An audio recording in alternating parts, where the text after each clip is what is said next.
সারা দেশে ডেঙ্গু আক্রান্ত হয়ে ২৪ ঘন্টায় মারা গেছেন ১১ জন। এ নিয়ে চলতি মাসে ২৩ দিনেই ডেঙ্গুতে ১৪৪ জনের মৃত্যু হলো।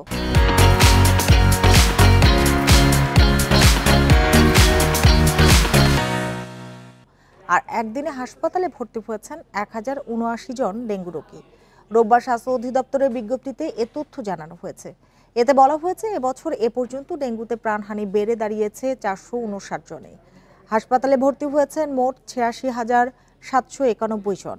এর মধ্যে ৬৩.২% পুরুষ এবং ৩৬.৮% নারী রয়েছেন। এদিকে ২৪ ঘন্টায় সারা দেশে ১,২৩০ জন রোগী হাসপাতাল থেকে ছাড়া পেয়েছেন। আর চলতি বছরে মোট ৮২,৬১২ জন ডেঙ্গু রোগী ছাড়পত্র পেয়েছেন।